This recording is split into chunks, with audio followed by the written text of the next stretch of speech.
Ilalagay ko na itong gata.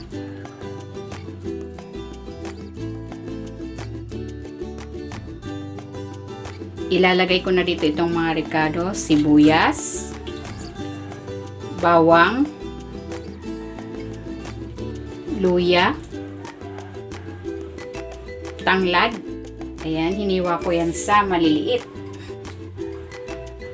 Siling green, labuyo, itong bagoong alamang. Sa Bicol, ang ginagamit dyan ay yung balaw. Hindi pa luto na bagoong alamang. Maglalagay din ako ng asin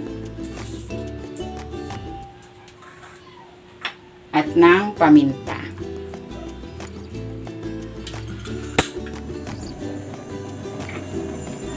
Ayan, pakuluin na natin ito.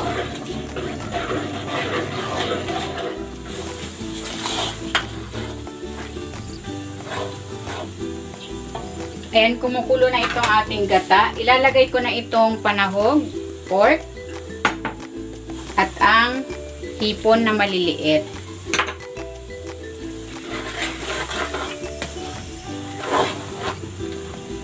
Ayan, pakuluin muna natin ito.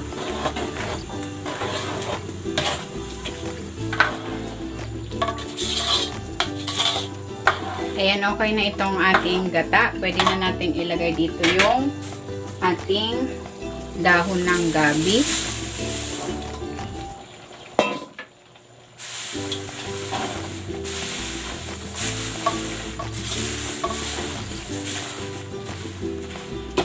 Ayan, ito na yung ating laing.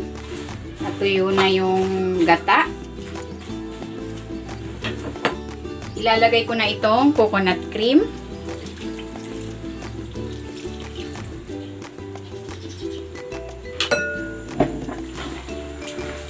Lulutuin natin ito hanggang sa lumabas yung mantika nitong gata.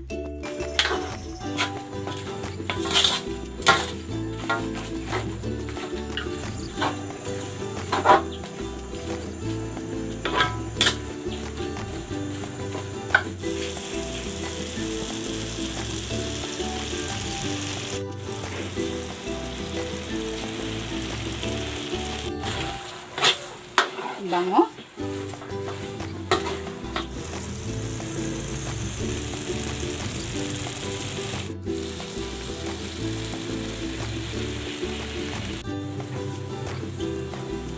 Ayan, ito na yung ating laing, nagmamantika na.